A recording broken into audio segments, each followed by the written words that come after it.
Hanson. He most likely cannot be here tonight. He's dealing with, as are most farmers in the town, the warm weather we have outside. And if he can make it, he will, but he did share some thoughts with me to share with the committee, and at the appropriate time, I'll bring those up. So, Tim, you're up. All right, just to go over the agenda, then I'll turn it over to Activitas.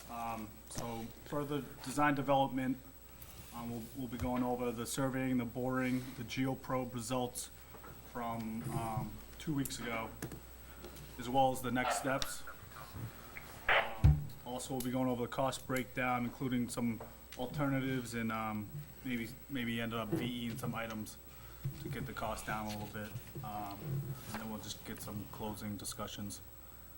Also, I believe you're gonna go over natural grass and with the 4-inch sand cap versus turf, or I think 6-inch versus. 6-inch, Yep. okay.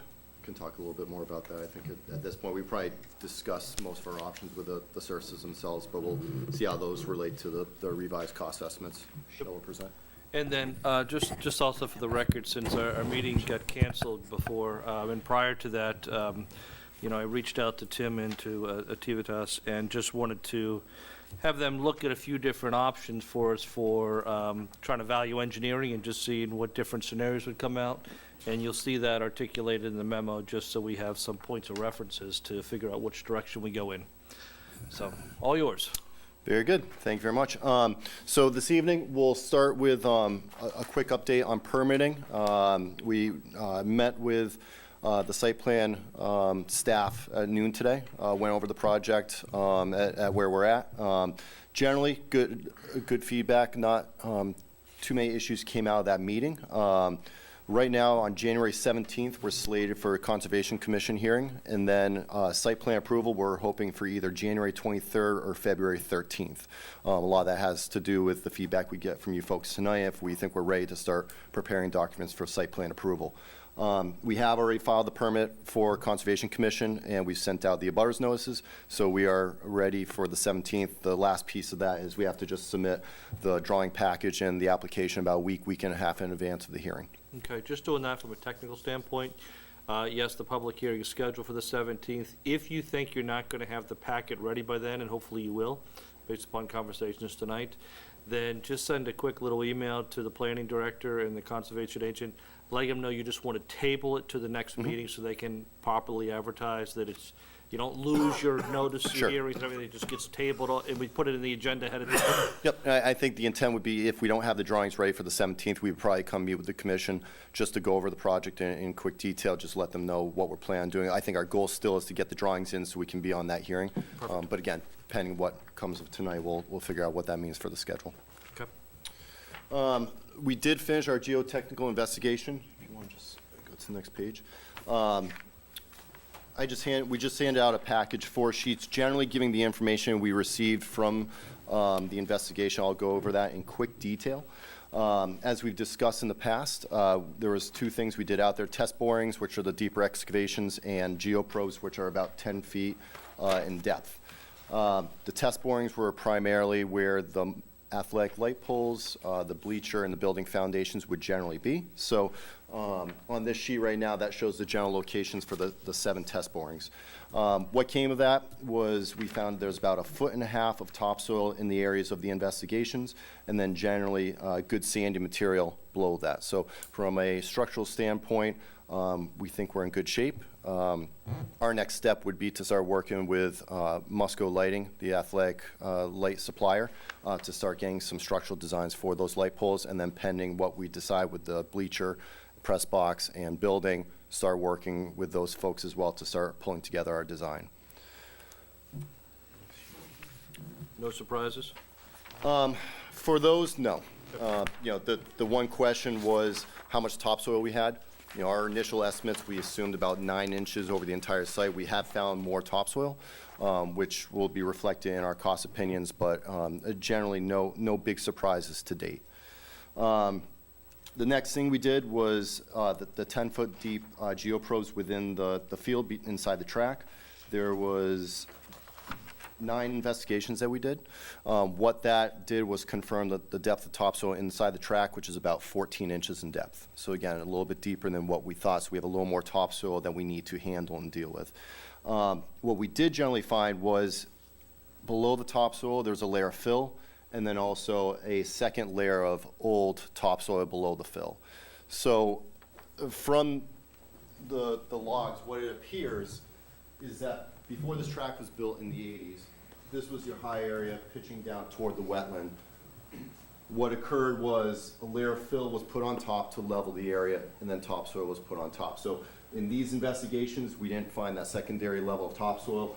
Right around here, that's where we started finding topsoil, and we started finding the depth of fill between the former topsoil layer and the topsoil on top was starting to get a little bit thicker.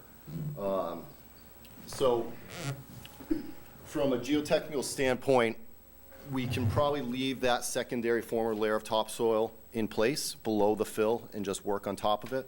What that will do is it will probably require us to do a little bit of a stronger geotextile fabric between our new work and what we leave as the subgrade, just to give a little more stability. If money wasn't an issue, you may look at removing that former topsoil layer underneath, but that could lead to a number of different challenges, including groundwater, the money to over-excavate those areas, and we think the track and field should perform well by still leaving that layer of topsoil below. Again, just putting geotextile fabric on top and doing some other things to prepare the subgrade before we build the track and field above it. We assumed 9 inches, now we're seeing 14. Correct. Yep, so we assumed there was 9 inches that we were stripping and working with. Within the field, we have 14 inches, and we have about 18 inches on the outside edge.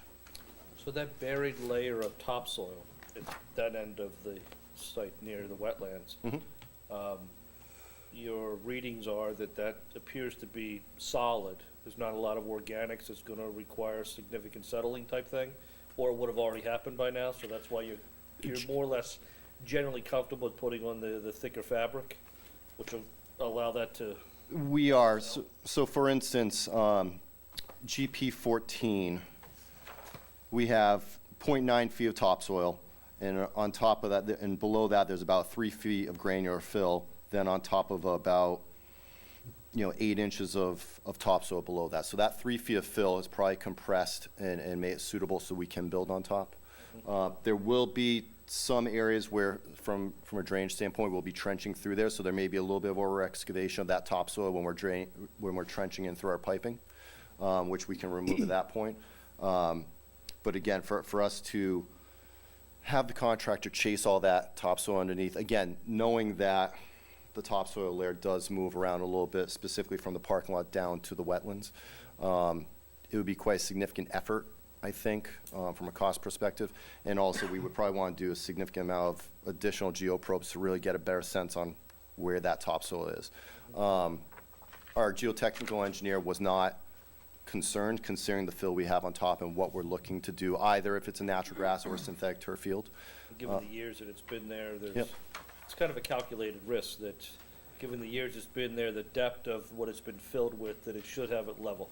Correct. Okay. And if the decision is to do a natural grass field, minimum repairs, if we do have settlement in the future, is, I wouldn't say easy, but much easier than dealing with a synthetic turf field if we have settlement.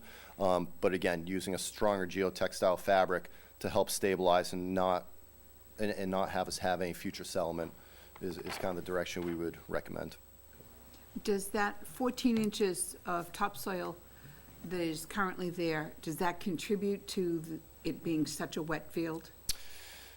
There's a few factors. I think the first one is the pitch of the field, where water is not really getting to those structures and really sitting on the surface. When they were doing their geotechnical investigation, it was right after one of the rain events, and they noticed that right off the bat, that one far in near the wetland, just water sat there because it wasn't able to move to the structures. Also, the soil, the topsoil on top of the sandy layer is not well-drained material. Okay. So that water is, the little bit of water that's infiltrating is kind of getting set in that topsoil layer.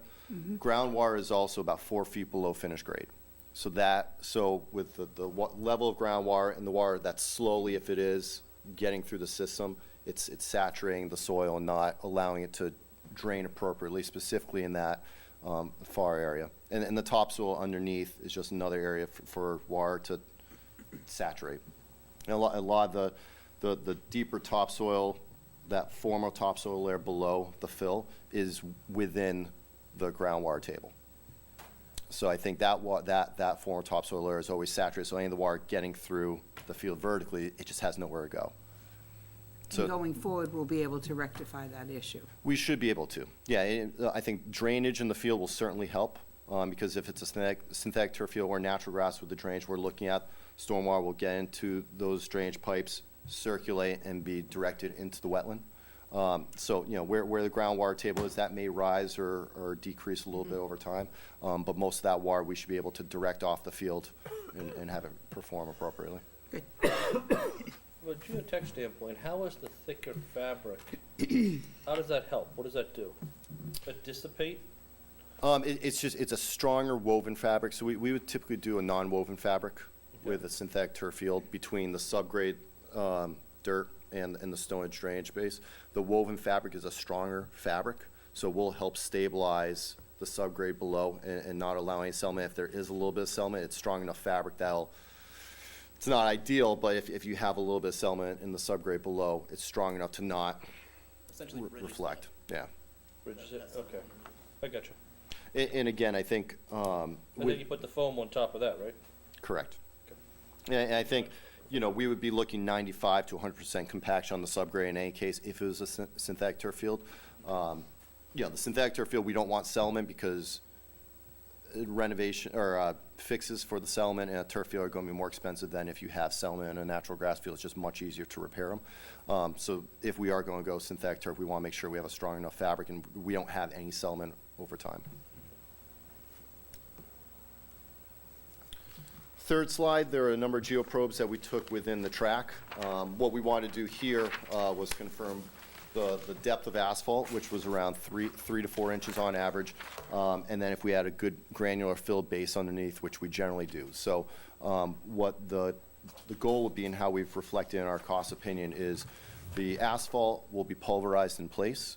That'll be blended with an 8 to 12 inch depth of the granular fill below, and we don't have the full logs. This is kind of preliminary, so we think it's around 8 to 12 inches.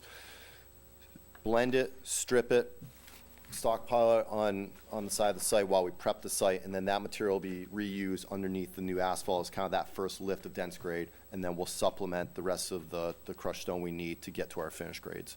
So certainly that'll save on cost of importing more material, and being able to use that on site will be certainly helpful.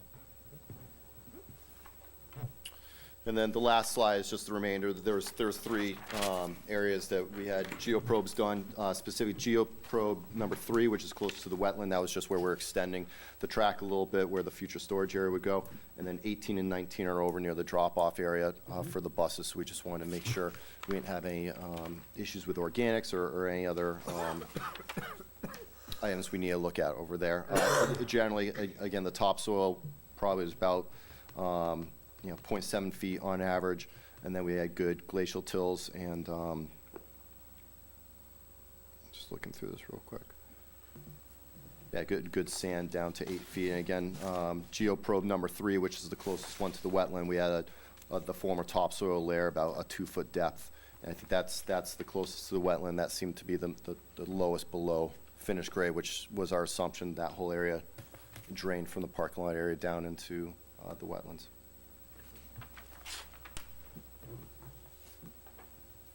So a lot of information. That's why we want to print this out with the preliminary logs. Our geotech still has to give us all the borings. That'll actually give us the differences, where you see a granular fill of 3 foot in depth, they'll be able to identify the different gradations, so we'll know how much asphalt we're able to reuse, and then what's the sandy material we'll still move around to use for subgrade. Any questions? I have a quick question. Yeah. You mentioned that when you did the geoprobes on the field, you noticed that there were 2 main issues with the field.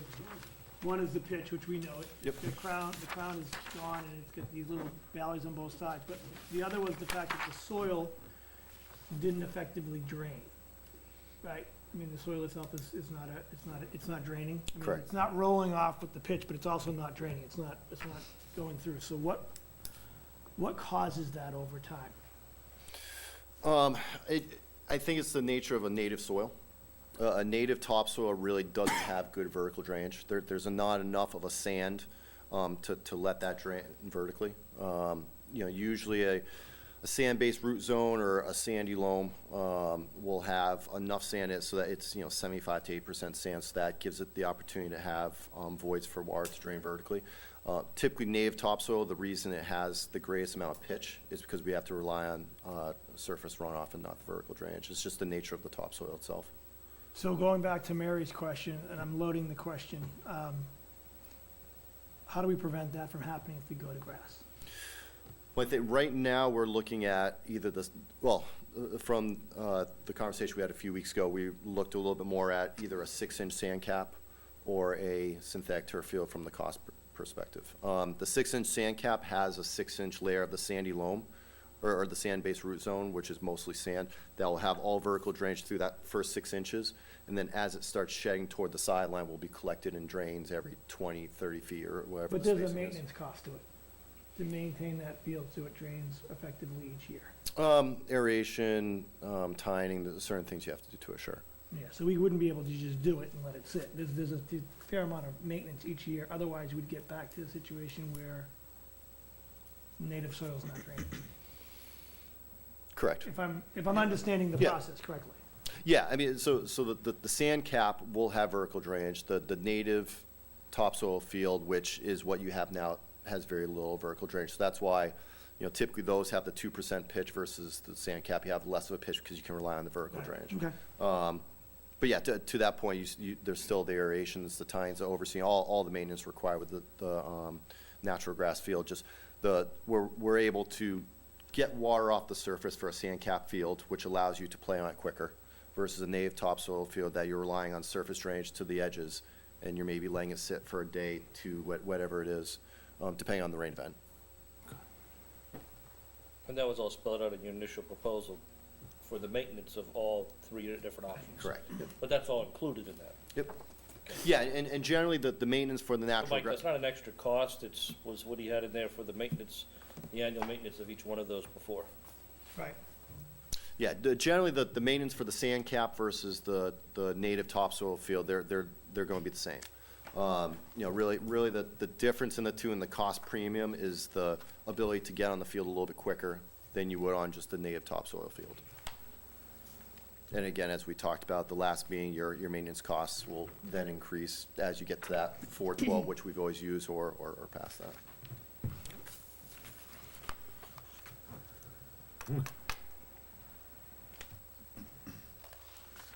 Any other questions? Move on. All right, so from our last meeting, from the conversation we had about a week after that, we made a few modest changes to the site plan, not many. I think the 2 items we want to discuss the most there are the bleacher and the press box in the building. Generally, the layout has not changed. The one thing you'll note is we've removed the ticket booth right now from the plan, and that's reflected in the updated estimate of taking that cost out of there. Actually, let's go to the next page. I think the biggest thing to discuss right now is the bleacher and the press box. So there's a few options to discuss as it relates to initial upfront cost for the project and directly related to the restrooms required for the project. 3 current options that we've looked at. Option 1 to the left is looking at a permanent press box with a ramp and all portable bleachers. So what we would consider portable are the fold up on a wheel. You're able to put them on a hitch and remove them from the site completely. Those being portable bleachers would not require any restrooms. And the cost, the subtotal right now is around $357,000. What that is the cost for the mobile bleachers, which are 5 of them. The press box and bleacher, the press box and ramp, which is $155,000 in any of these options. The concrete pad to put all of those units, and then a retaining wall. Option 2 is a little bit different, but very related to, where in this center section, that would be the only area that you have a permanent bleacher tied to the press box. And then these other units would be semi-portable, not necessarily on wheels. The issue with trying to get bleachers on this side is there is not good access to have a truck pull the bleacher in here and set them and be able to remove them from the site. Specifically because the area on this side grades down about 4 feet down to the track and field. So what we looked at is if the project has an initial installation of 84 permanent bleacher seats in front of the press box, you could in the future build semi-portable bleacher units that have about 144 seats in each of them. That would total about 660 seats in the future. The permanent bleachers would require 2 female and 1 male restroom up front. And this whole area would have a concrete pad similar to this one, and this blue line through here shows a proposed retaining wall. The reason you need the retaining wall there is that whole area needs to be on a flat concrete pad in order to put these types of bleachers. Option number 3 on the far right is to have 620 permanent seats built using I-beam structures, which would not require any retaining walls. Basically, the footings for the bleachers could be put into the grade, and the grade underneath the bleachers could be graded appropriately to drain down toward the wetland. These options both require the concrete pads because you're either rolling the bleachers in or you're building them in the future, which requires a flat space to put them on. Option 3, from an initial subtotal, is the least expensive, but that does require up to 10 female and 5 male restrooms. So the added cost there puts you over the other 2 options. And right now, feasibly, these are the 3 options we really see to try and get you around that 600 seats, give or take, and what the different options are to either install all the bleachers now or install a certain amount now and potentially more in the future.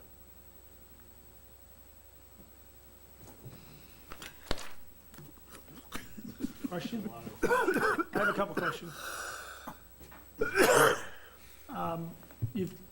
You've got the ramp on all of these, right? Correct. Isn't the ramp the same as the lift? Price-wise? Generally it is, yep. With And the exception benefit of the, The maintenance, or the inspection, yearly Yeah, inspections with, for a I mean, lift. you gotta get, I mean, we're gonna have electricity there anyways for the press box, but it's, you know, it's more electrical, and then your maintenance, cause that lift has to be inspected annually. by so the you'd rather the ramp? state. Yeah. Okay. Second question is, well, obviously the 620 permanent bleachers is cheaper, but what's the added cost for the bigger bathrooms, and is that a huge number? That was, I didn't see it.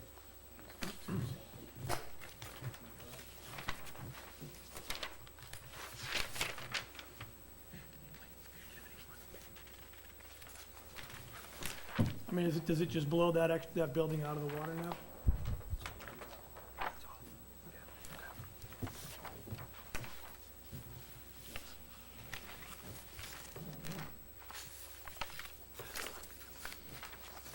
You're not prepared for class? And this is the permit, so I don't know how it affects the, yeah, I think Yeah, I don't see a cost for the It's not even the in 10 there, I and don't think. 5. I'm assuming it's more, I just wonder how much Existing. you're adding, I mean, I think the last one we had was 3 and 3, so we'd be adding 7 and, yeah, it would, and you can get it to us, it's not a big deal. I'm Yeah. assuming if it's, I mean, I think it would help us make a decision, I mean, if it's like a $500,000 versus $100,000, it's a significant, yeah, unfortunately, we have the update estimates, I don't have the older estimates. I Okay. know the older estimates, we had the larger structure, it's certainly a few $100,000. okay. Yeah, It could be a 2 and 2 by this is 190. If you add for 3 and 3, then it's, like 250. So then, and that's for 3 and 3, so you're a few $100,000 easy. Okay, And one of the things we were tasked on this one as well is to remove the concessions for the time being and just look at the cost for just the restrooms. right, Right. So that goes into part of the equation as well. So I would say, bear with me 1 second. Yeah, so for 3 males, 3 female at $235,000 for the building itself, put on a poured foundation. For argument's sake, if we were gonna triple that, double or triple that. Was that one of these prefab units? It is, yep. Public Restrooms Company is the latest pricing we received from them. Is that the one in Wareham? I'm not sure where, What company? Public Restrooms Company? Oh, okay, so it was this one. Yeah, because we talked about another place right over in Wareham that does these prefab. So that's, just so I know while we're talking about the numbers here, the 190 for the 2 and 2, is that, what does that 190 include? That 190 is 2 male, 2 female restrooms, actually, you want, yep. Yep. This structure right here with a utility chase in between. That is for the building to be designed, delivered, and put on a poured foundation. And that's 190 all in? Correct. Now, what about running the utilities to get there? That's built in someplace else? The utilities 6 feet around the building are built into that number. Then our utilities run to the building are part of some of the allowances we provide. Okay, so that's the connection too. That's all in connected. Correct. So that 190 per se is, let's say if the project's completely done and you're purchasing this building to show up, be dropped on a poured foundation, 190, 200,000, that's generally the budget to get that building there. Utilities run 6 feet to the foundation, and the foundation poured is part of that support building. Number is item number 8. There's 235 for a 3 and 3. Correct, yep. Yeah, generally, they quote about 45,000 to up that, one male and 1 female restroom on top of that, 2 and 2. In terms of comparing, so I'm going back to the bleachers, comparing option 1 to option 2, I mean, guess what's the benefit of having 84 permanent bleachers in option 2? The benefit there is there's a connection to the press box from those bleachers in front, opposed to on the far left, you have bleachers that are completely separate from each other and separate from the press box and bleachers. So there is a connection between the two in front. And then, but thought-wise, how would they would lay out with 1 in front of the press box and then 2 on each side? Yep. That's why it's 5 and 4. Yeah, and in option 2, we looked at the ability to get the mobile units around, but just access in that area would be extremely difficult. So those would probably be semi-portable, built bleachers on the concrete slab that Right. you're not able to move.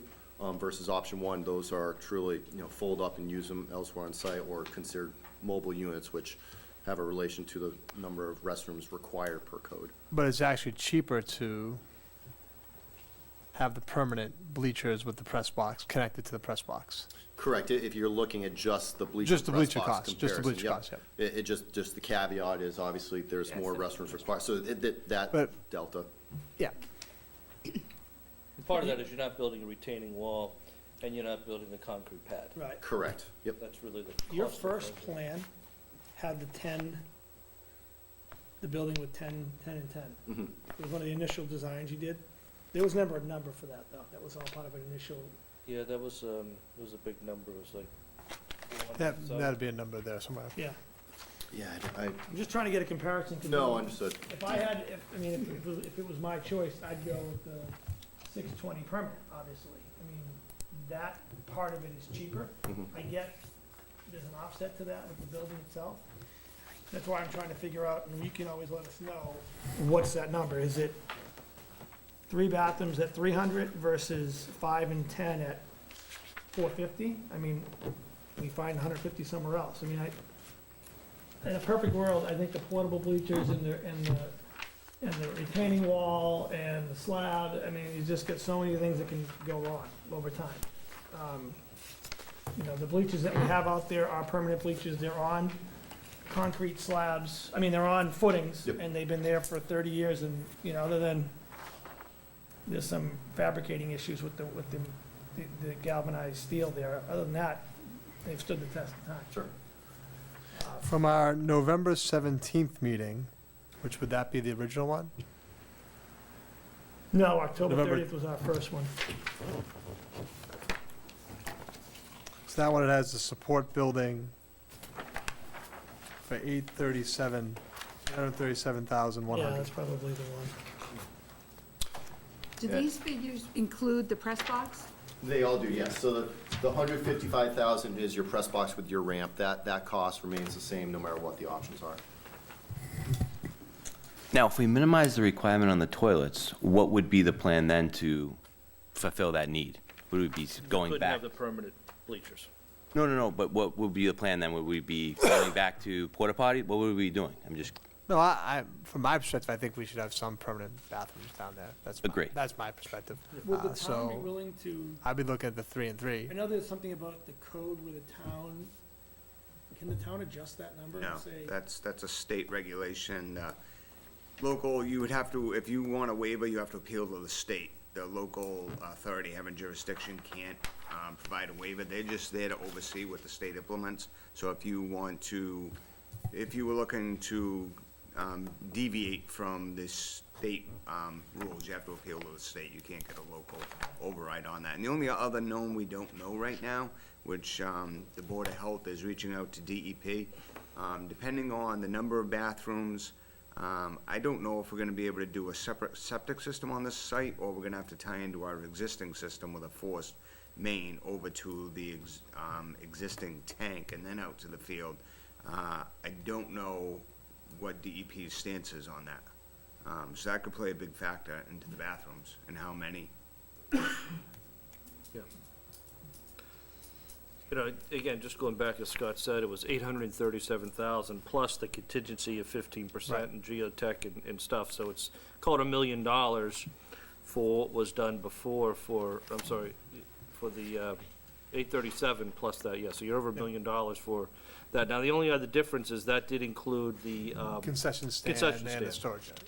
yeah, that would be the difference, and the ticket booth. Yeah. Ticket booth and that. So, you know, when we were trying to look at reducing cost, it's that, you know, we know that there's not a lot of cost reduction with the synthetic turf. That is a cost premium. So if the desire is to keep that and move the whole project cost down, then you have to look at other things beyond the synthetic turf, which then led into these buildings. And the biggest issue with the buildings is if you have permanent stands, then you're required to have larger bathrooms. And I think we all want to have some bathrooms there, but do we need 10 and 20? Which is technically the requirement of the code. And we have had success in the recent past, on getting that down to about 50% of the code.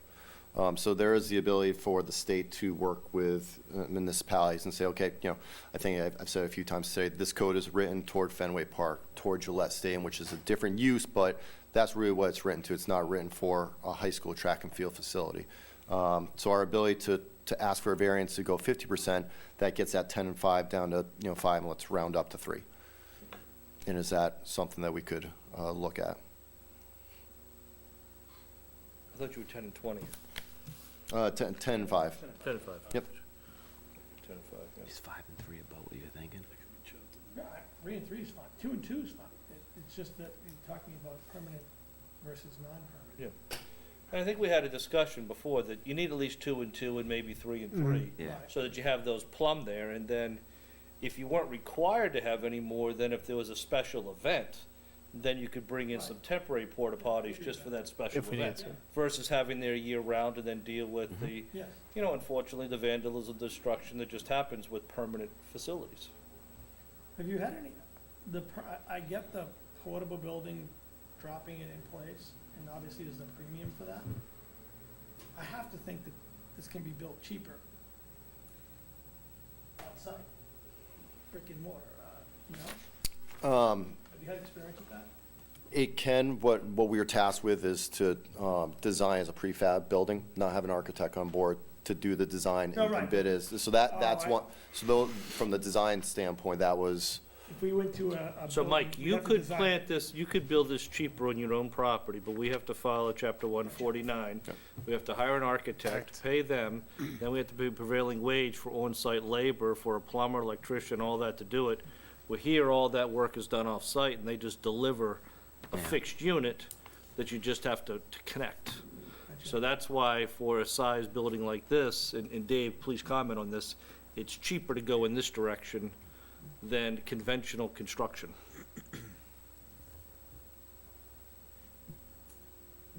Yeah, it is. There's a I'm sorry, I'm thinking, and yeah, and that's the thing, especially, you know, in his options, if it's, sometimes it's cheaper to have them built out of state, even though, you know, you gotta weigh out, is it, because if you build in-state, off-site, well, if you build privately, they don't have to pay prevailing wage. Correct. So, you know, as long as that, and that's your big savings right there, is we have to pay prevailing wage for everything, or, you know, we end up with, and, you know, volunteer work is nice, however, it's not typically the end result we're looking for. Sure. So that's, especially on a smaller building, on a larger structure, it's not feasible, but on a smaller one like this, general rule of thumb is that smaller and have it trucked in and dropped is more value, it's cheaper. Is there any lifespan difference between the mobiles and the permanents? Not really. No. Okay. I think the difference is really it's a cost decision, and just trying to weigh the options for the number of restrooms required and how that whole puzzle gets put together related to cost. So the building that is in, the most recent design, Mhm. which is not this one, it was the one that This one was- right up here.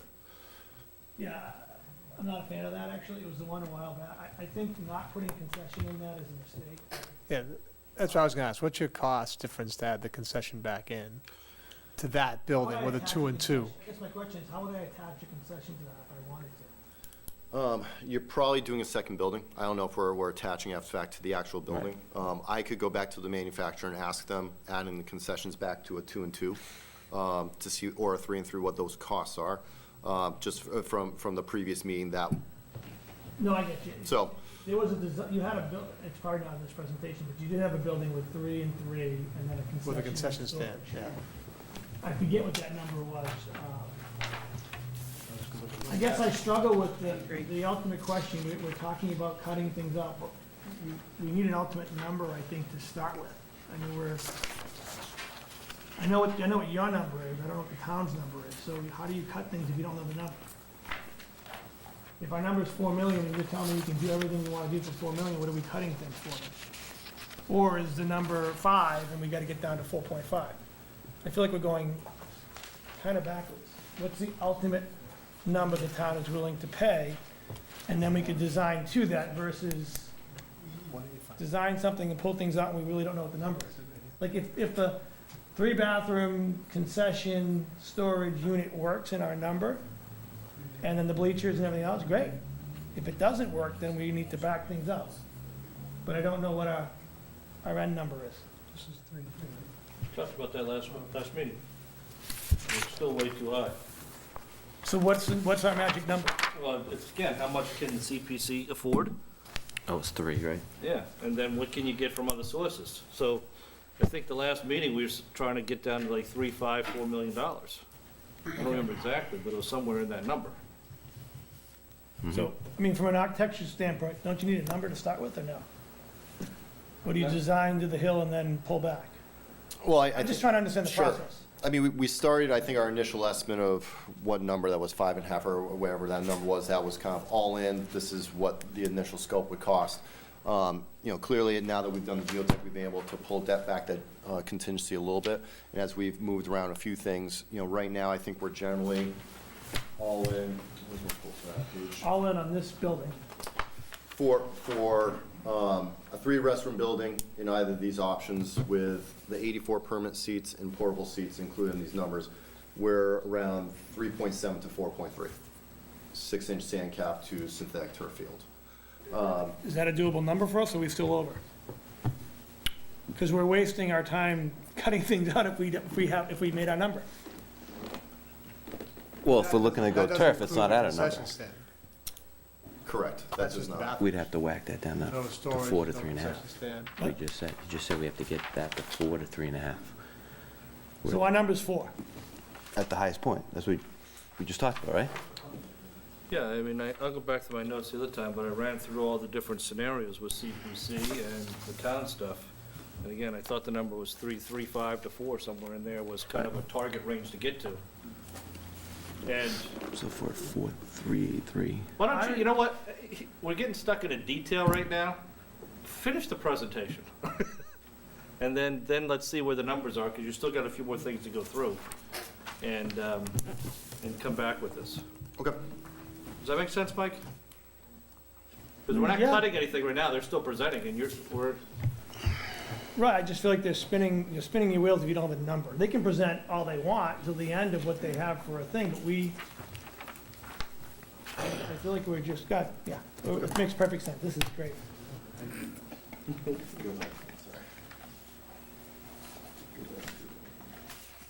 All right. So we've talked about the bleacher and press box options, obviously, what's required for the restrooms.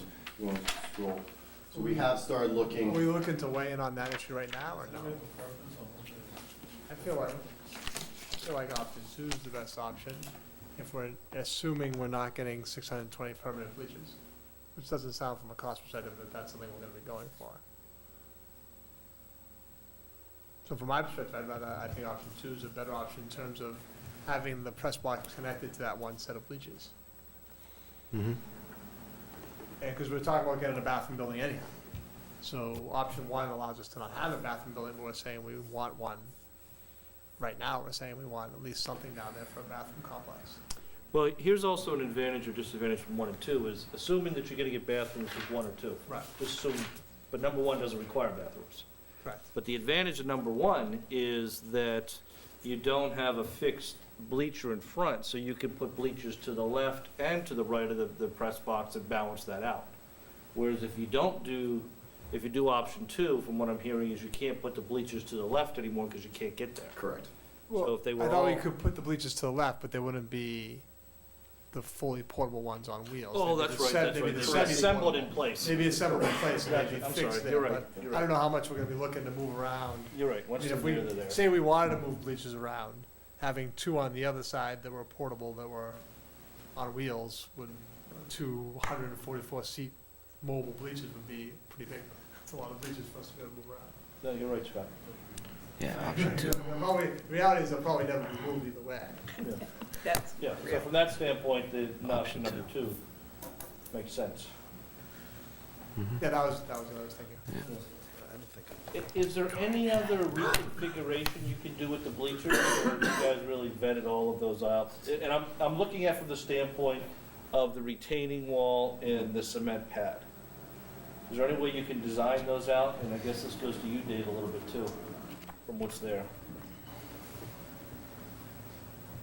I mean, I apologize, I can't read that. So the cheapest option is option 3, correct? For the Correct. permanent? So I mean, this would be a stretch, but in the best case scenario would be your cheapest is your permanent bleachers, and then you get a waiver from the state.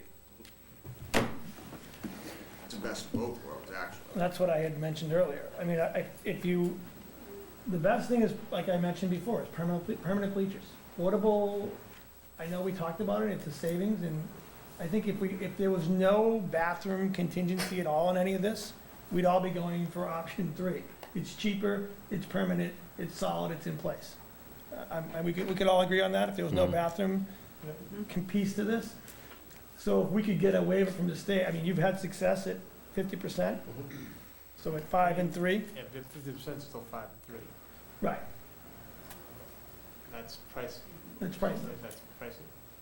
I'm okay with option 2 as well. I do agree with Scott that some sort of permanent thing attached to the press box, I think would be important, but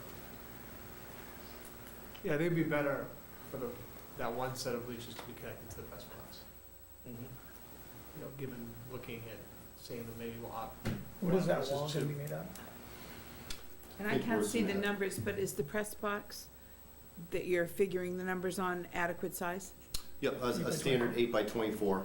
So we talked in the past 8 by 30. We did reduce that down a little bit, again, from a cost savings perspective. 8 by 24 is pretty typical, though, around for most high schools, so I don't think you're not losing anything. It's pretty typical. Going above 24 is a nice thing if, funds are available. Okay.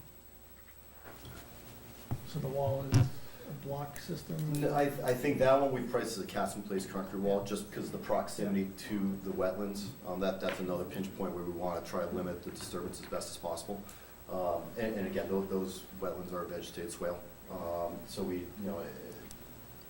would be okay with doing a little bit of disturbance there, but again, try and keep that as tight as possible, a modular block wall, because you have structure above it, actually becomes a little more expensive, because that needs to be able to have geogrids and be structurally adequate versus concrete, cast-place concrete.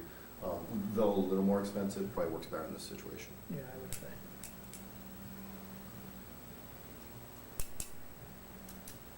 All right, so right now it's saying in general option 2. Sounds good. Excellent. All right, we've talked a little bit about the buildings again, so, the costs that are reflected in these estimates assume 2 male and female restrooms, and then the premium for 3 and 3. And we can develop this a little bit further. The vendor that we're dealing with is pretty quick with pricing, so if we need to make some quick adjustments, they can give us some updated budgetary pricing. At that point, I think the next slide is the costs. We have a number of copies. I'm not sure who needs them from what was, this is the same estimate that we had in the memo that we sent last week, if anyone in the crowd wants. Everybody. Just hold on to it. I want to make sure I get these here.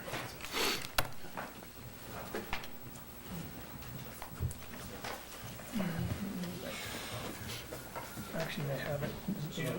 Thanks.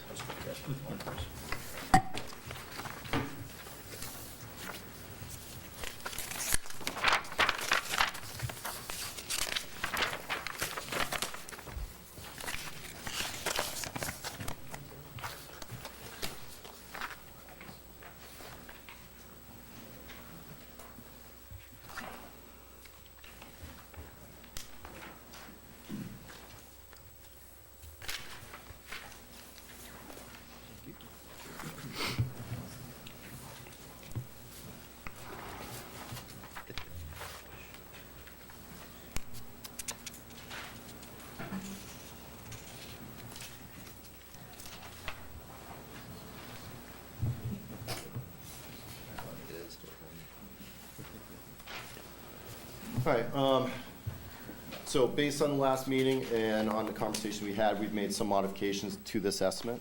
We've also been able to get the contingency down to about 10% based on the information we have from the geotechnical investigation. We still think 10% is appropriate, as we have not developed what the building is, what the septic system is, some of the detailed design, that once we get to that next step, we may start to decrease that to 7.5% to even 5%. But we think 10% right now, what we know, is appropriate.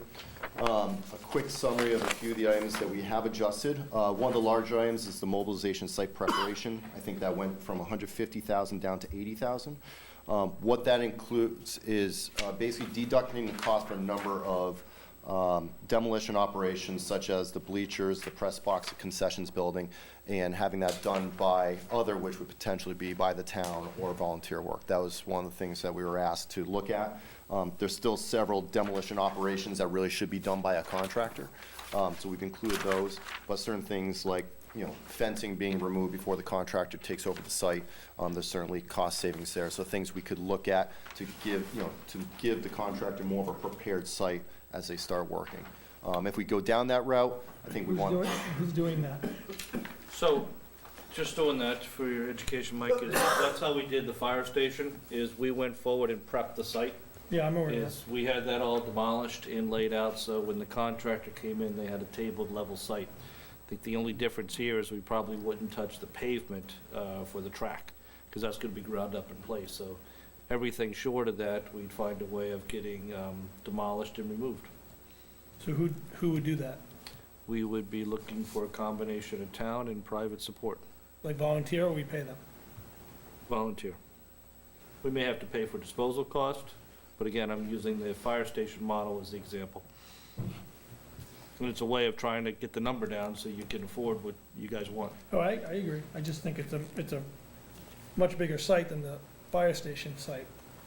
So that's why I was asking who would be doing it. So we're looking for volunteers, so if people start asking, we, No, I will tell you, we do the contractors. It's not for your average residential person. no, I understand that. I'm not expecting someone to show up with a chainsaw, but I'm assuming if Those there's, light poles would be trouble with those kept out. if there's a contractor in town that would be interested in doing it, Yeah, there's a lot of details with that, so it's just a concept right now. got it. I'll leave that to you. The earthwork operation, so that number's been adjusted a little bit, basically confirming the depths of topsoil we need to deal with. Like I noted earlier, our initial estimate assumed 9 inches of topsoil, and now we have about 14 to 18 inches of topsoil we need to deal with.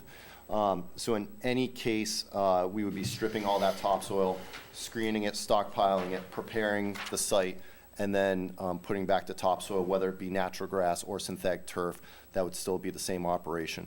In either scenario, we have excess topsoil. If it's a synthetic turf field, there's more topsoil than we can put back if it's natural grass. So part of the conversation later in the estimate, we show the amount of excess topsoil we have, and then the question will be, what do we do with it? What can we do with it on site? Or do we look at other places, potentially town-owned properties that we could use it or stockpile it for later use? The track and field, the 400-meter track renovation, I think that number has stayed pretty consistent throughout. This one assumes 8 in the 8-lane straight and the 6-lane oval. So, that was about $30,000 delta. So if we wanted to go that route, we could add that back in. But we put this fully back into this estimate to see that number. The sand cap athletic field, that number did increase a little bit based on some of the work we would need to do with placing the 8 inches of topsoil back underneath the sand cap. The other thing we added to this as well is a cost to add sod to the number. That is really related to if we seed the field, we would have 2 growing seasons. We want to stay off the field till it grows in. If you sod the field, the $53,000 premium gets you on the field the next season. So that's an option. Again, if the route is to seed it to save some cost, we can pull that $53,000 out, but I wanted to include that in this current estimate to see how that reflects the overall cost. Track and site fencing, we've gone to chain link fencing 4 and 6 foot on the entire site. I think that was similar to our last estimate. Spectator seating and press box, so this reflects option number 2. So the 84 permanent seats, the press box and bleacher, the press box and ramp, cement concrete pavement underneath, and then the cast in place wall and an allowance for that. Sports lighting, we adjusted this slightly. What we had done looking at a cost savings is taking the cost of the athletic equipment John, out. Just Oh, as go a ahead. point, there's a difference in the value on the synthetic turf versus the sand cap for spectator seating and press box. I think it's just a mistake. I just don't know which one's right. One's $239,648, one's $219,648. It's $20,000 difference there. I didn't add it up, so I don't know which one's the right one. Yep, it looks like the 239,640, that's the correct number. Because well, you'll see 84 seats, permanent bleacher in the sand cap. There's no value on it. That's a 0 value, so it looks like $20,000. So that Dropped off there, yep. Yep, okay, so yep, I see that's it. my error. So there should be Yeah, I another. just wanted to point, Sorry about that. I was hoping the other was on the other side. That's all. Didn't the slide reflect 219 though, option 2? Yeah, it does, so it should be Yep. Oh, so- I see what you're saying. yeah, so those are off by $20,000. Yeah, sorry, it's a small, but. We will get that adjusted. The sports lighting and electrical improvements. So what we did with this is we took the value of the Musco equipment, which is the athletic lighting, the foundations and the poles, pulled that out of the initial estimate and showed it as number 11 below for a total of $368,500. We've had some success with a few projects recently by using a cooperative purchasing agreement to have the town buy directly the athletic lighting. What that does is saves you markup on the contractor. You're able to do a purchase order directly with that company at a guaranteed price rate that they've negotiated as part of the co-op agreements, price similar to how you buy equipment for a school and things like that. Purchase it directly from them. The contractor owns a little bit of coordination to get it delivered to the site, and then they install as part of their contract. We've done 3 projects like that this past year. It worked pretty well, pretty seamless, no issues with things coming to site or any coordination required there. So we did pull that out as an option to consider purchase them, again, to save on, what would be probably 12% markup on that, in addition to some of the savings you see in the contingencies. If we wanted to roll that back into the contract, we certainly could do that, but that, again, an option to try to save some money and save some out of the budget. The support building, foundations, and utilities. So what this includes is just the concrete foundations and footings for the building. There's an add concrete foundation cost if you went to 3 and 3. And all your utilities to the building itself. Again, similar to the athletic lighting under number 12, the actual building that would be delivered and placed on site is separated out of that. So we looked at this as the contractor built your foundation, brought utilities 6 feet to the foundation, and then either a separate purchase order or another project in the future, you could bring the building and put that on top of the foundation. Obviously, that foundation would change a little bit. If we have to increase the size of the building, we certainly could figure those numbers out pretty quick once we had a budget cost from the from the building supplier. Landscape improvements has stayed fairly consistent. The amount of screen topsoil we're placing, we've increased that to a 12-inch profile versus a 9-inch. Again, knowing that we have more topsoil to deal with, so trying to lose more material within the project site to save costs. And then you'll see number 10, excess topsoil.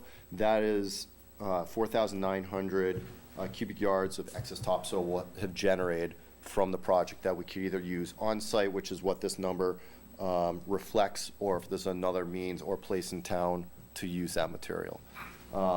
Because of the expansion of the facility and the limited space to work with, there's really not a lot of place for us to lose all that material. We may be able to lose a little bit by berming, maybe between the parking lot and the track itself, but generally finding a home for that excess topsoil will be important. And specifically, item number 4, and I believe number 10, those are the 2 line items on the synthetic turf field that are different from the initial, from the 6-inch sand cap I just went through. The premium, the 6-inch sand cap athletic field is around $387,000. The synthetic turf field would be $872,000, so it's generally about $500,000 of a premium from natural grass to synthetic turf.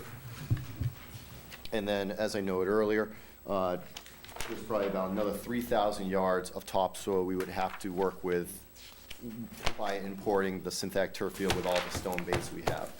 So obviously, the synthetic turf field has more material to deal with, which has an additional cost. And again, how we use that either on site or elsewhere can be up for discussion. So right now, the way we have, and actually, I'm sorry, one other item. For the bleacher and press box, similar to the Musco poles and the support building, the future bleachers, we pulled out the 4 units for around $88,000, the 2 units on each side of the permanent, just as an item that could be purchased by the town as a separate project, or once this project is done again, to try to save on some markup if the town decides to hire just a separate contractor to build those bleachers. So those are not in the bottom line? They're not in the bottom line, no. So I think you'll see alternate number 2, which is what we're calling it, is $88,000. So if we add the bleachers to the preliminary opinion of project costs, it would be $8,000 on top of the 3.7 or the 4.3. This also doesn't include the building, the storage building for the track. Correct. Right now, our estimate just includes the 400 square feet of concrete pavement, so it's about $3,200, and we removed the $10,000 allowance, which is what we found from, I forget the name, Miller Buildings. I think it's the. So it was 10,000. It would be 10,000 for Yeah, that. I would support building. I would just scratch that, that's not, that number, I don't think we'll ever put a storage building there. Okay. If we do, it'll be portable and not on a slab, so I would scratch that 3,200. See, I'm giving back. Where's the 3,200, which line item? Number, Slab for the last one, number building 8. the last, The one that was gonna go at the end? All that, You all don't feel that like stuff that's is necessary? out there, where You we're don't gonna feel like keep you all need a that, support, like a the building for hurdles that? and all that now. oh, didn't say I gave up on the building itself, I just said I gave back the little storage container. Yeah, but I think if we're gonna. end We're up with already some- gonna buy some, I mean, I would not put it on a slab. Why? It's better off on a slab. All right, keep the $3,200. I Keep the think we can get it $3,200. later on for a slab for less, but Yeah, but then we're talking about, the only way out there really without going through the wetlands is over the track, and I just think if you want it there, which is ideal for all the hurdles and stuff, I think we're probably better off having it done versus not having to go over, because if you're gonna pour a slab where it is, which is ideal for the hurdles and stuff, I would think, right? you know, That's gonna be I'm still trucked gonna say in, put the $10,000 support building. That's gonna be well, I trucked mean, that in. begs the question, you put a slab there, we ever gonna put a building on it? Well, you said we're gonna shortly anyways, a portable. I have ordered a couple, but they're for other places, so I can always move them in later on. The ones we were gonna order are not gonna go on a slab, they're gonna go on grass. Right, but I think we'd be better, I mean, if we can get them on a slab, they're always better. It's always better. Right. No, then I would do the slab and I would do the building. It's a portable thing. Like you said, you're not gonna wanna drive a forklift over it to set the thing on a slab after we build it. Right. What was the cost of the building? I know the slab was $32,000. There was an allowance of $10,000. $10,000, yeah, that's, That's got totally out of assessment. There wasn't an allowance before for $10,000. Gotcha. But the 32 is still in there. There, you can get a 8x10 or 8x15 from Miller, they're about $6,000. yes, we might have marked up a little bit for delivery and, Right. Well, you get your 4% general conditions and your 8% overhead, Right. all adds up. So, looking at those numbers that are there, you're somewhere between 4.075 and 4.725, Adding in the bleachers and. adding an alternate 1 and 2, yeah. Adding an alternate 1 and 2. Yeah.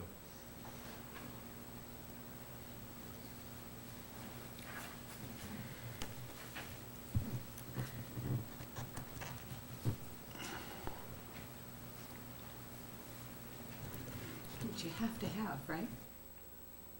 You have to have them, it's just, we don't necessarily have to pay for them under this estimate, but you have to have that money on the side to buy directly, right? Is Yeah, that yeah. basically what you said? yeah, and, with the building, I mean, the building's tricky with the bleachers, no matter what it is. Another variance we received recently was deferring on the installation of the building for a few years so that they could get occupancy on the bleacher as well. Again, that defers the cost to do something maybe a few years, and gives you a little more time. But, yeah, ideally, if you can get that within the budget, it makes sense to do everything at once. But there's also nothing wrong with the town purchasing direct and having some savings, as long as, there's able to have coordination. And the way I always look at it with those two items is build the facility and then do it after the contractor's done. It makes it a little simpler as long as there's good access, which I think there would be, rather than try and have your contractors building the facility, start working with other contractors and multiple contractors on site, just it logistically gets a little difficult.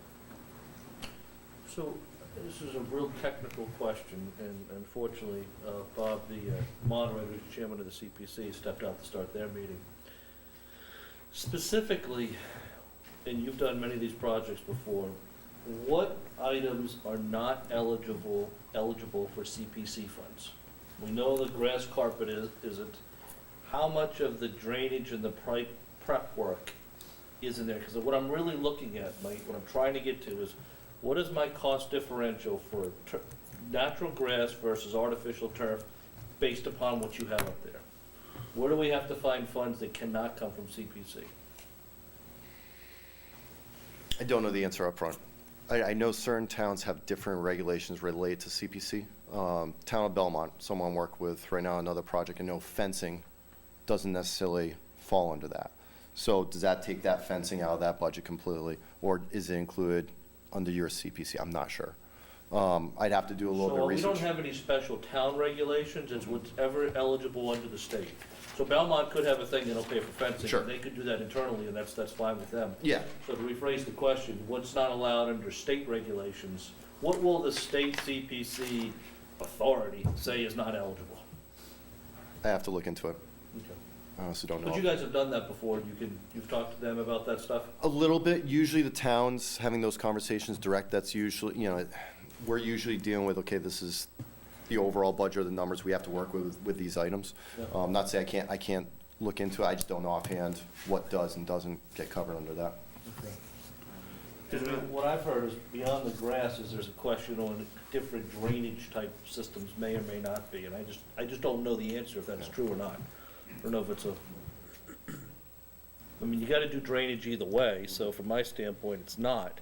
But I don't want us to go down the road and say, okay, it's gonna be covered by CPC, and then all of a sudden, I don't know what you got in here, $100,000 for drainage is no longer eligible. Then how do we find that out? Yeah, and, the drainage gets a little tricky because depending on the field surface, we're going to be required to provide some detention for the enclosed impervious surface that we have out there, specifically the parking drop-off area. If the field is synthetic turf, we can use that stone base underneath as a means of detention. If it's natural grass, we need to provide detention in a different way.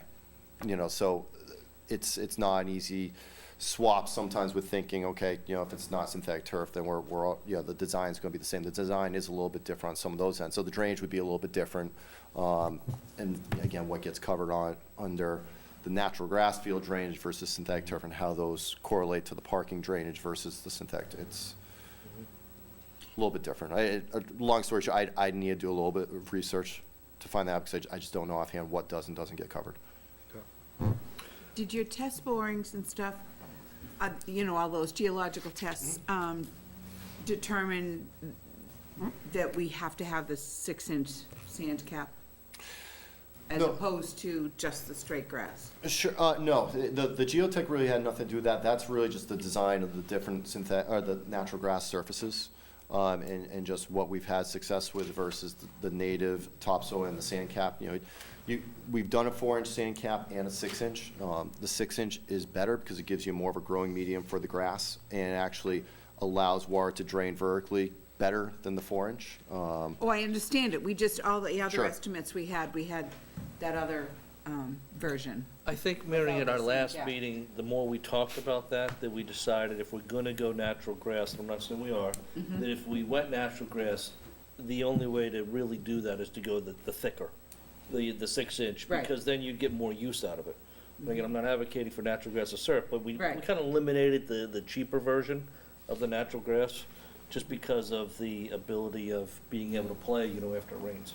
Well, my next question was, and maybe I don't want to put you on the spot, or maybe I do, did your geotechnical surveys determine that the natural grass with the sand or sod with the sand cap would be sufficient, or do you guys, as experts, believe that the synthetic is the way to go? Doesn't mean we're gonna go that way, but just Sure. in your opinion. Yeah, I'll answer a little bit different than the question was asked, but Okay. I think from a geotechnical standpoint, I think any of the surfaces would work. The biggest thing coming out of the investigation was, one, confirming the topsoil and what we have to deal with, because that's a big assumption, and knowing we're close to almost double in certain areas, it's just additional cost to have to move that material around. The level of groundwater, where we're at, which is generally about 4 feet below finished grade, is a very important factor, because if it's a synthetic turf field, we need 2 feet of separation between groundwater and your drainage system. So how we set the grades for the facility are very important related to that. As it relates to the surface, I don't think, it was more from last meeting. I think our professional recommendation would be, by the numbers, if you could make the numbers work, natural grass should work perfectly fine and perform for you folks. But knowing the reality of a wet week of weather and just how much people are going to want to use the best surface on the facility, the renovated surface, synthetic turf probably makes the most sense. It has a cost premium, but I think you're going to get the best utility out of the field if it's synthetic turf. Thank you for being honest. Maybe another area to revisit is possibly in the lighting.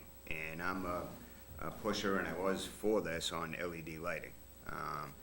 But looking at the usage, I mean, obviously, and if we end up going synthetic, maybe it will get used more nights. But right now, I mean, how many, I would say those lights have been on per year less than 24 times.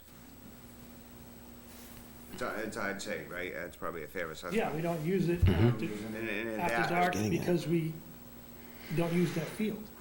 Right. If we were going to use that field more, which is the purpose of doing this, I think, then they would be on a significant amount more. Right. So I mean, that's something we could always revisit, because what I believe metal halide to LED was about $100,000, Yeah, it's about 25% difference. 25% difference. Yep. So, you know, I mean, that. Yeah, I can- don't necessarily care what type of lights we have there, we but need to- Well, I mean, I mean, LED's cheaper operational, it's more upfront cost, but what I was getting at is you gotta look at your return on investment. You know, even if they're on 7 nights a week, how long are they gonna be on? They're not gonna be on till no, not 2 a couple AM. hours, right.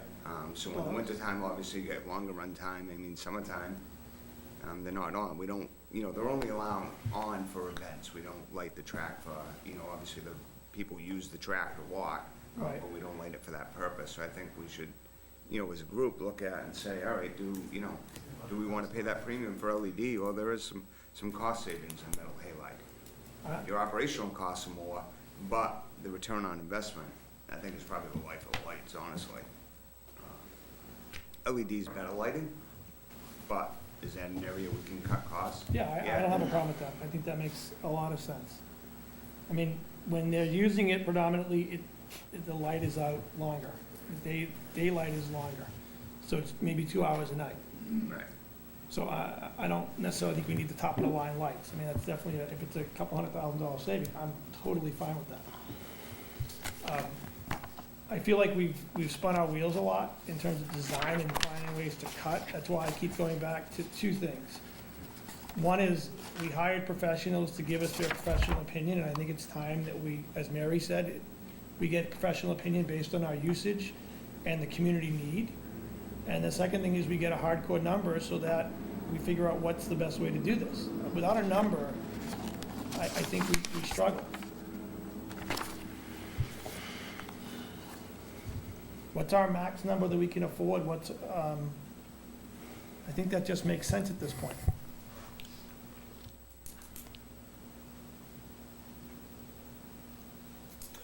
So based upon conversations we've had before, if you want to go down that road, we're somewhere between 1.2 and $750,000 over budget, depending upon which option you do.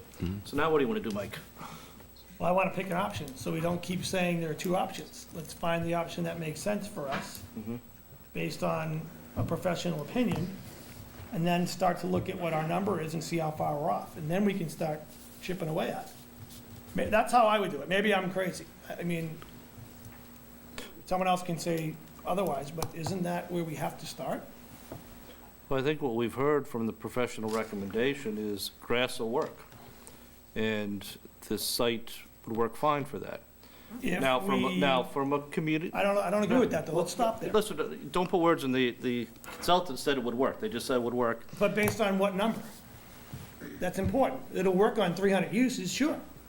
But we're not gonna, do we want 300 uses? This is where we keep getting stuck. Well, that's It what our will next- work, I- but what's I our thought number of I uses? thought our next step was to get that community input. Right. Well, I think the thing is we already have the numbers and we've based upon those numbers. The question is the grass will work for what you need for the town, based upon I what's don't been think there. that's true. The thing is do you want to pay the premium to have additional uses beyond what's going to be needed? That's not a true statement, because based on what the town needs for games and practices, it was 500 and something? So you're making a decision that if we go grass, we don't do games and practices. No, I never said that.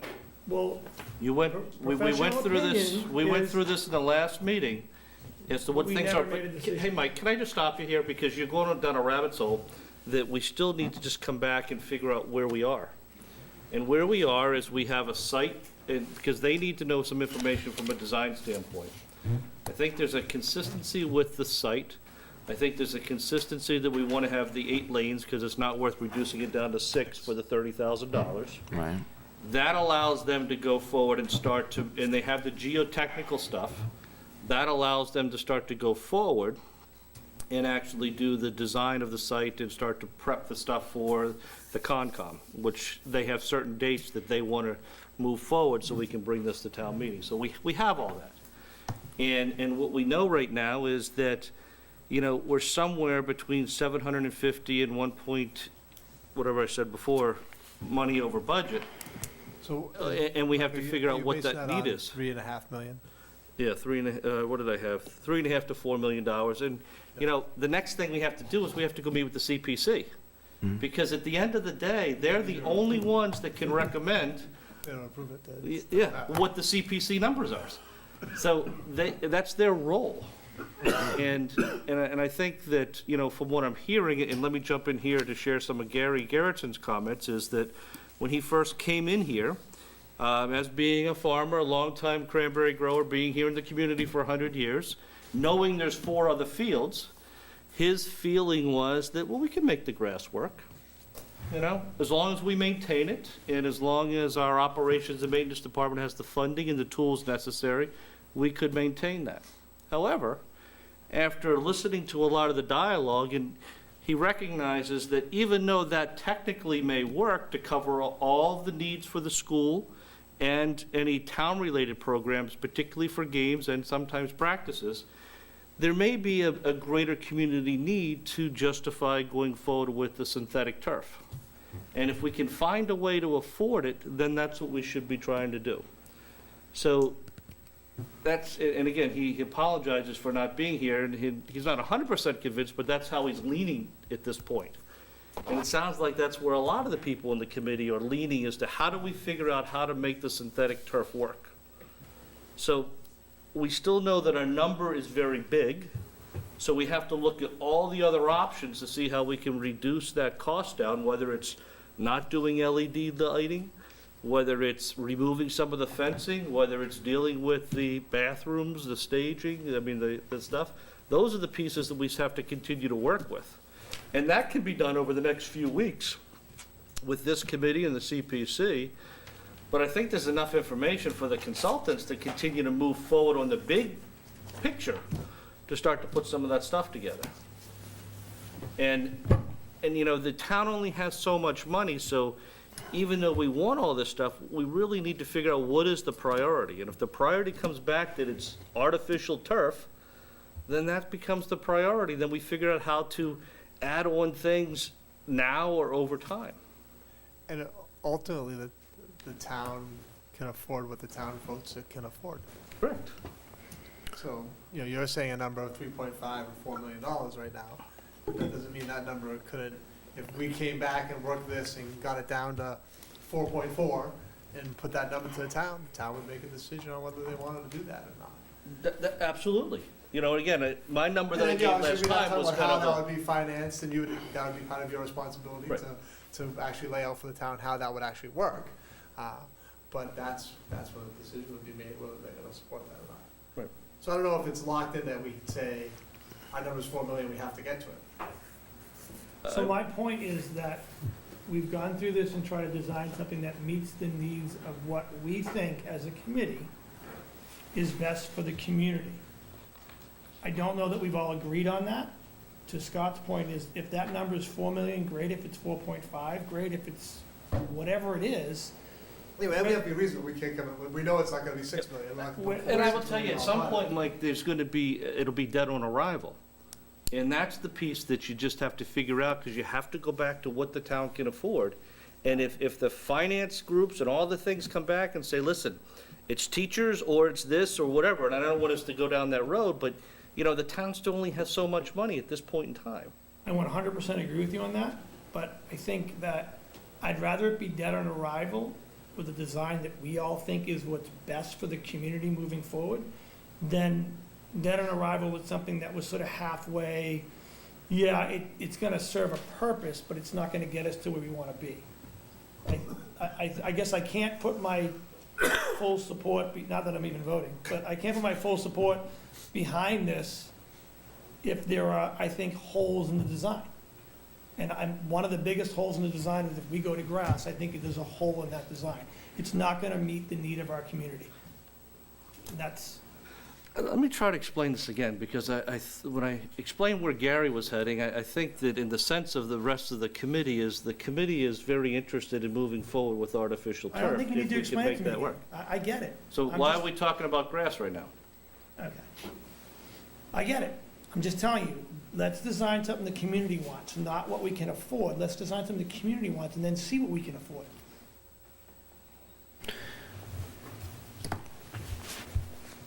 I'm just curious, Mike, because I'm with you, but I'm just going to play the other side for a second. If, when we hear the community, which is next meeting, correct? I believe that the next We meeting? have to set that up, yeah. Okay. The next meeting, we'll get that opportunity to hear them, which we haven't had yet.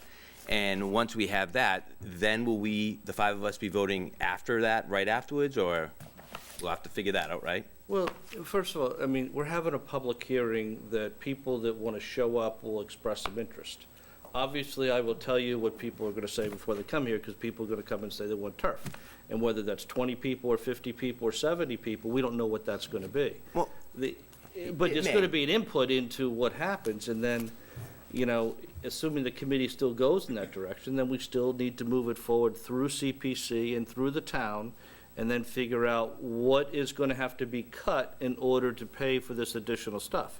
Because the money is not sitting out there for this project. We're going to have to cut some additional things if we go artificial turf. And that's the piece that has to weigh out, is where the priorities of the town. And clearly, you know, there's a lot of interest in artificial turf, but I'm still looking at some of the other peripheral cost in here, as to what can we do to stage or to phase in versus getting a project that fails. And I disagree, Mike, wholeheartedly with you, is that I don't want to present something that's going to be dead on arrival, it's going to fail. I want us to present something that's going to either be something that we can live with and it'll work for us from call it an artificial turf standpoint, and versus not have anything. Because right now, we know what we have doesn't work. So we really need to come up with a solution that's going to work where we can get 2/3 of town meeting vote to support a bond authorization to cover this without doing a debt exclusion.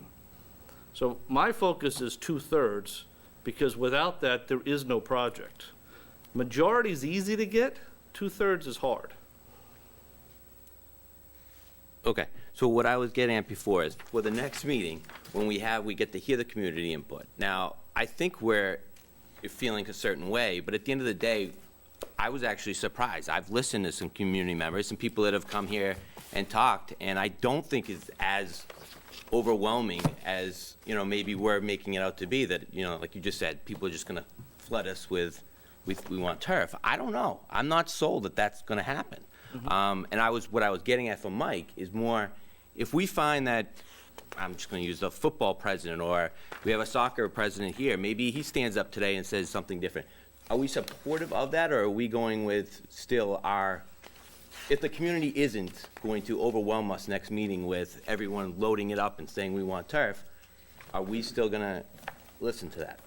well, I don't have a vote, so you guys vote what you want. But my professional opinion, based on experience in working in this area for the last 15 years, and the results of what we want to do with this facility, I think that the best option for us is turf. And I get it's expensive, but I think that's our best option. So would I support a grass field at this point? It depends on what we're using it for. Maybe the will of the community has changed, and they just want to play varsity games on that field and Pop Warner on Sundays. Right, which I agree, I don't think will happen. If you want to have grass, that's great, but I think this is a one-time opportunity to build a complex for the community that everybody can use. And I don't know we're gonna achieve that goal if we limit the use. Agree. Then, so after that meeting, we'll have the community speak, and then we sit down, and we have to, at that point, hash out to get as close to, if not under, where we need to be, and figure out what things we need to cut along the way to get there if we have to.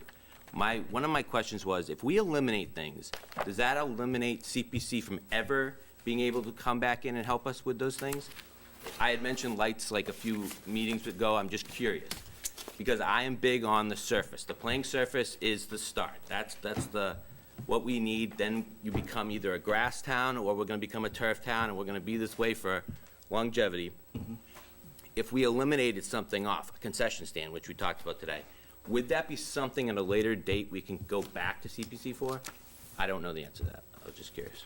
Yeah, I don't think there's any deadline on what you can do and go back for things. The key is, as you'll hear from our engineers and architects, is that whatever we do is we want to make sure that we're not precluding future construction on the site. So the pad that was talked about, as Dave said, you're not going to construct a cement pad on the far side of the site after the site's built. You could hang the lights after the site's built, because as long as you put the foundations in and then not put the poles up. I mean, stuff like that can be done, so you just have to be careful on that. The same thing we're talking with a concession stand, or a ticket booth, or bathrooms, or additional stands. Those can all be added after the fact and can be done over the phase period. But it's not like there's a pot of money sitting out there that's ready to go for this. It would have to be a future borrowing that would have to be approved by CPC, then approved by town meeting, and how many millions of dollars can they afford to do going forward? Oh, yeah, no, millions, I was not going there. I was more going, Here, do you want to answer Oh, the you wanna- question? The CPC. He's probably waiting for us to come down.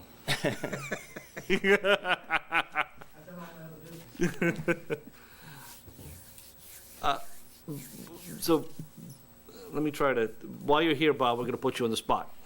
And so it's reverse, it's your town moderator, we're gonna put you on the spot now. I guess there's a couple questions that you may have picked up on.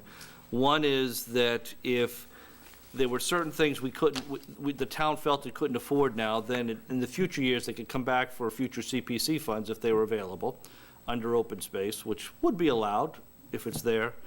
And then we've asked our architects to kind of take a look at all in, what is not allowed from the state standpoint if we go artificial turf that CPC can't pay for. Obviously, they can't pay for the grass, the carpet, but there's drainage on the field no matter what that you have to drain off the track. And that, basically is an open space use versus a carpet use. So we were trying to figure out what is eligible for CPC and what amount of funds will we have to get from other sources, which means we have to cut other things to get those other sources. So we can kind of figure that out. I'm not sure what the nuances of I don't believe there's a lot of nuance in the Community Preservation Act legislation itself. I think, it just basically says it cannot be used for turf. Or you cannot use any CPC monies for turf. So I don't believe it goes much further than that, unless you know something that I don't. I don't. My belief is that it's a one sentence that was put in as a clause in the act that says you can't use any CPC monies for turf. Okay, so that's good to know, because, we heard in Belmont, they have their own Belmont rule that CPC won't pay for fence. But I said, well, that's a Belmont rule, not a state requirement. If you're building an athletic field and you need to have an athletic fence, then that's part of the project cost. It's there. And just so you know, the numbers that we're looking at, Scott, you added those up exactly. Do you have them? They have, for the natural grass field, I have $4,097,114, and for the synthetic turf, $4.7 million.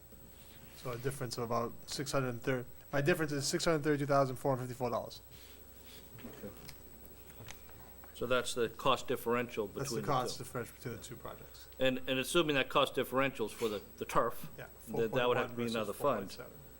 So, one of the things that Mike is asking at is, well, what's the community's willingness to fund the $4 million from CPC plus the other $600,000 from other sources that are there? And what I was trying to explain is there's an issue of revenue to come in and pay for that, is that right now, there is no pot of money to cover $4 million or $4.7 million. It would have to go out to go bonded, which then requires a 2/3 vote from town meeting. And if we bond it, my immediate question is, what is the bond payment per year? If it's it cannot exceed what we anticipate getting back from the state. Right. If it exceeds that, then, the town's gonna go into debt. Well, it's 70% of what you get from the state, because you gotta put 15% into housing and 15% into historic. So the maximum you can use of the money is 70% for open space.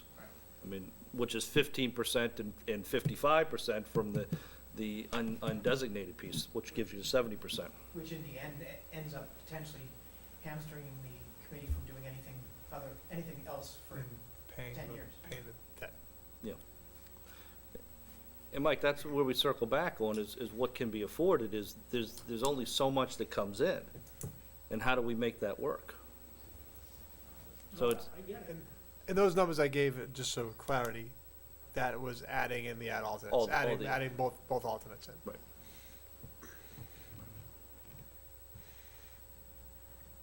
Because, I mean, the CPC last year and in previous years has, I don't know if you guys have actually voted, but you have committed to supporting some type of an athletic complex improvement here, because we know that the track has to be redone, and we know that tied into that is gonna be a football field and stands and everything, so there's a commitment from the CPC. It still just comes back to, the amount they have still doesn't meet the numbers we have here. There's a commitment, but at the time, the commitment was for 50% of what you're talking about now. Yeah.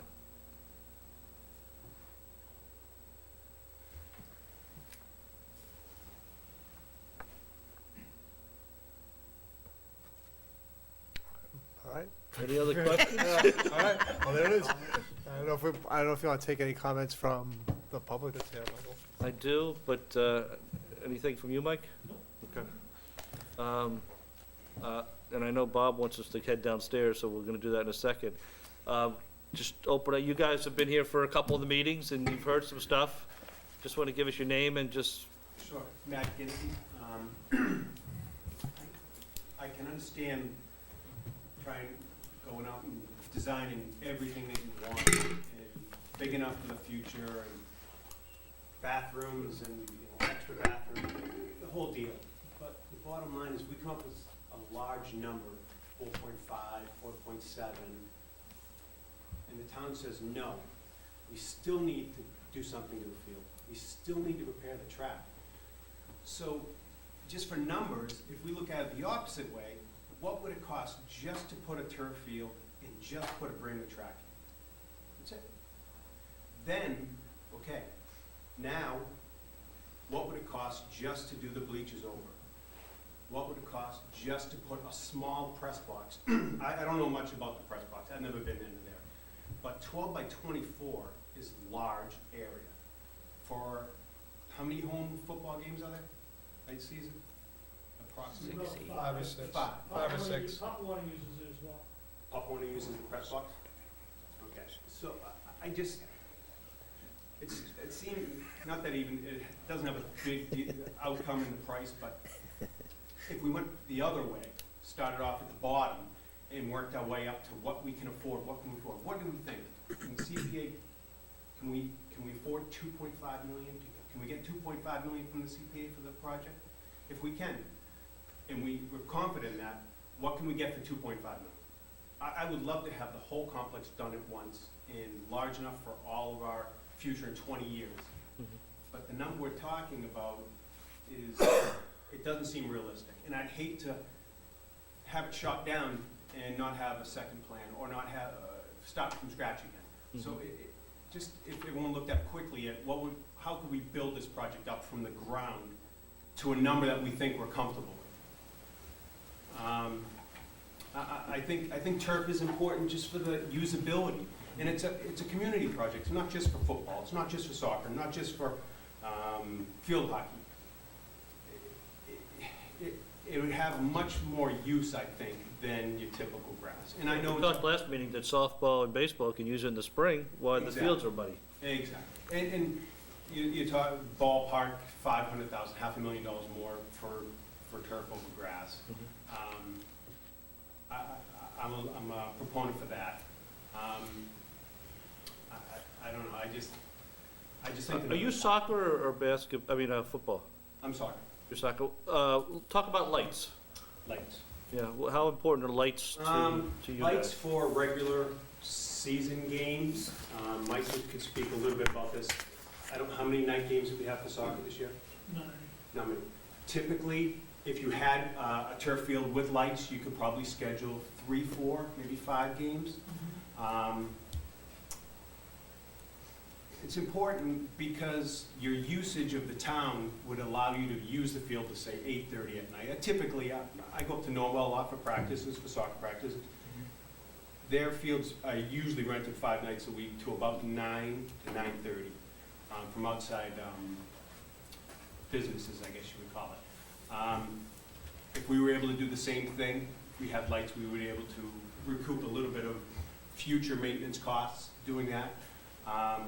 But I think if you put turf in, I think the lights, I don't know, LED upfront cost is a lot. I would probably look into the middle halide possibly, because would you ever make your money back versus electric use versus upfront cost? But I think lighting is pretty important. I don't know the bleacher situation, 600 people. Is it cheaper to go with 400 seats? Is there any, I don't know. I wasn't, to be honest, this is my 4th meeting. I wasn't here for the initial design plans or recommendations or requests, so.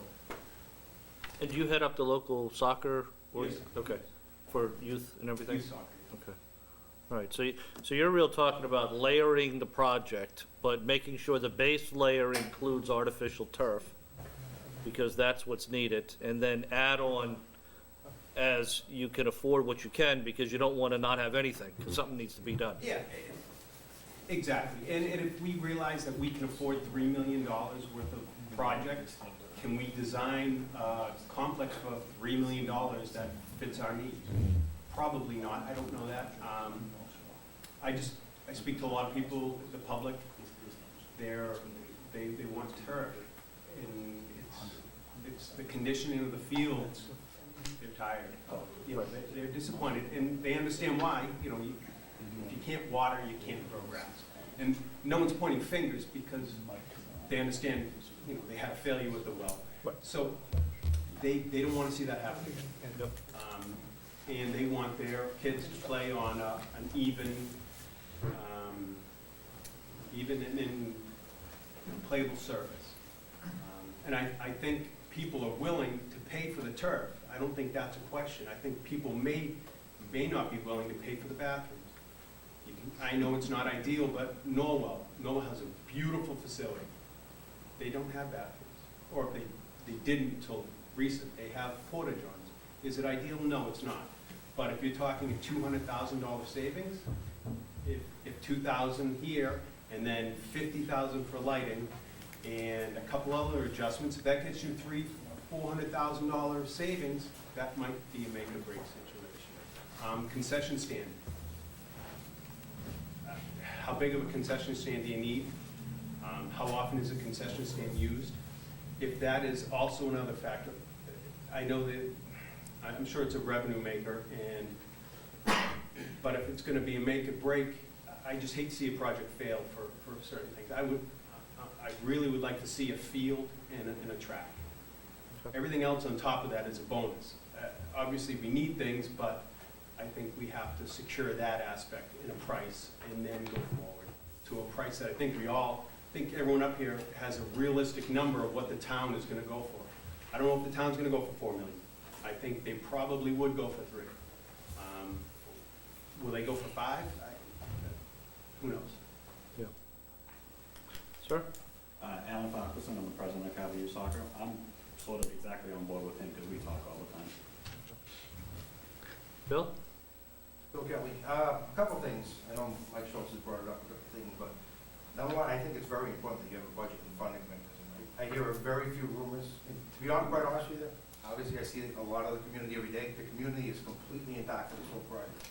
So I would think if you're looking for any support, I think probably letting people know that this project's like on the fast course here, because we've done projects this size, $4 million, and it's taken 10 years to do it. So this project now has been going on for a month, and the entire community's in the dark about it. A lot of people are being told it's gonna be paid by CPC, which obviously, if they know that that's gonna be the funding mechanism, they may support it. But if it's not, and they gotta go to the town, you know, you gotta remember, football fields only attract a certain amount of the population. You know, my kids play baseball, basketball, soccer, like, the fields are neglected. I mean, the baseball fields are deplorable, the soccer fields are awful. I mean, we have no staffing to maintain them. And I don't, you know, we're gonna build this complex, who's gonna maintain it? We don't have the staff to maintain what we have now, never mind a $4 million, $5 million project. So I just think I think the community really needs to know where the funding mechanism is coming from upfront, rather than find out at town meeting that CPC is not gonna pay for it, or they can't pay for it. And then, to find out if this is really what the community wants. I mean, I drive around town, I play on baseball fields, we scramble. You know, softball takes priority over the kids playing baseball. We really scramble to find field space, and we're gonna build a football field that's just limited to one soccer game at a time and one football game at a time. I just really think they gotta get community input or find out if that's exactly what they wanna spend $4 million on. Or, Dave had a great point, septic system. Septic's not cheap. I mean, that could be a $500,000 project or more. We don't even know that thing. And then Mike Schultz brought up a good point. I mean, most fields and complexes I go to consist of one concrete block building, which has concession stands, storage, press booth, and bathrooms. I mean, is that an alternative to look into, see if the project does move forward, if just a 40 by 60 concrete block building that has everything housed in it is cheaper cost to get everything accomplished that you need to get accomplished. Yeah, we looked at that option a few meetings ago, and it was like $800,000 all in. So we were trying to downsize that to get something more reasonable. Mark, do you have anything, Chief? John? Not this time, no. Dave? No. Tim? Nope. Besides, just pick one we're gonna be next. Mary? Overload. Let me suggest this. Why don't we go downstairs, some of us that still have time available, and let's get some feedback from CPC. And I'm sorry, I forgot your name again? Matt. Matt. I think Matt has, you know, somewhat similar to the way that I'm thinking, is that what I don't want to do is go back where we had a $67 million elementary school project that failed 3 times, took us 8 years, and we finally got something done for $49 million. I'd like to see us go where we know we can solve our problem and get a field done. And again, you know, many people are saying artificial turf, and then seeing what we can build on top of that, using, you know, predominantly CPC funds and then some other funds. But, you know, going with the grandiose plan has the risk of the whole thing going down with a 2/3 vote. And that's where I guess I'm trying to share my knowledge in how I helped with Scott and everybody else and Mary get the new school done. So I don't want to go down that road again because it hit a dead end. I'd rather go down a road where we can build consensus, build a project everybody can support, get 90% of the vote, and then build from there. And the only thing I want them to be aware of, and this community to be aware of, and Mike, you can address this, is the press box is an essential. What? The press box has to be part of the project. Because we need to have a press box, right, for MIA football games. And our press box currently is not functional, it's not something that's, we're even supposed to be able to use. So to totally take that out of the project, I don't think is a viable option. I would like to ask you gentlemen to do some research into what CPC would not legally be allowed to pay for it. You know, is it just the top surface? Okay, that's one thing, but is it some other parts of it. I would hate to rely on just a volunteer committee, and I'm on that committee, but I'm not minimizing their knowledge of the law. You know what I mean? Sure. But cold and hard facts, I think, would be Yeah. really helpful. And for what we us. can do, Mary, is there's a consulting group that's tied into the state CPC fund that will review our stuff too and come back and take a hard look at it. So I think they can help take a stab at it, and then Right. we can have them, the team, if you will, review that and figure out, obviously the styrofoam bouncing pieces in there wouldn't be something you'd have on a natural grass, you have to pay Right. for those. Right. And the grass and the rubber pellets. So. we But can just take- in the event that there's anything else Sure. might be related to it that we wouldn't imagine. That might be helpful. Thank you. To keep you guys on schedule, I'm gonna come back to the field itself, the drainage of the field, the Concom aspect of it, the planning board aspect of it. Everything we're talking about right now is lights, stands, bathrooms, that type of stuff. None of those should affect your plans per se, I wouldn't think. No, what we talked about with the group at noon today, and then Brooke in past conversations, is we could go about permitting a synthetic turf project with everything. Get those permit approvals, and then if we had to amend the permits to take things out, that's a much easier process than saying, hey, we have a natural grass field, can we now permit as synthetic turf? So kind of pulling things away from the approval and amending the permits is an easier process. So that's how we would probably recommend doing this. And, the more feedback and information, decisions we can get, it helps us, but we can certainly make some assumptions, permit it, so that getting the approvals, the amendments later on, is a much easier process. And I'm sure after your meeting this morning and last week, you realize, you probably have a good understanding they're gonna be flexible and work with you? Yep. Compared to other towns you've worked in? Yes, of course. So, yes, so, what I would recommend for the committee is to let them go forward as recommended, and if for some reason the town decides that we don't want to go artificial turf, they can always amend their proposal, but that gives them the more complex design to get through the Concom, and then you could undo some of that if need be. So, I think you're in a position where you can move forward with that, in my opinion. And then we continue to hash around the numbers, see what CPC says, and then come back with, tweaks, and we set up our next meeting after we get feedback from the CPC meeting tonight. Assuming they're talking So to you're us. still talking to us, yes. Does that make sense to everybody? Any objections to that? Dave? No. John? Does that work for you guys? It does. I think we can prepare documents and get into the permit process. I think at some point, we will have to talk about bidding and what that means for a schedule, because based on the assumption or the initial schedule to try to have a bidded project for town meeting, depending on where we're at in the next few weeks, because April is going to come pretty quick, we would need some direction on just how we necessarily approach that. All right. What I'd ask you to do is to, now that you're moving forward with the permitting piece, do a reverse schedule from April 10th for our town meeting, and subtract out your dates, your notice in the central register, all that stuff, and come back with what a drop-dead date is for you to prep the bid documents. So they're available by X date to meet that timetable. And that'll give us a definitive schedule whether we make it for annual town meeting or not. Yeah, because I will note, these are opinions of costs. Real biddable numbers from contractors that want to do this work may fluctuate one way or the other. Yep.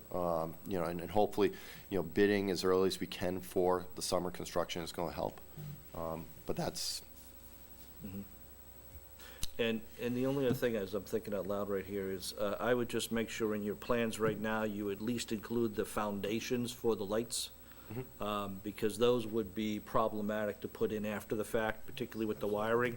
Everything else, if nothing else got approved, we could come back, and Dave and John tell me this, in 2 years, and dig stuff around the perimeter, run new drainage pipes or water and sewer lines to get to these buildings if we had to do that after the fact.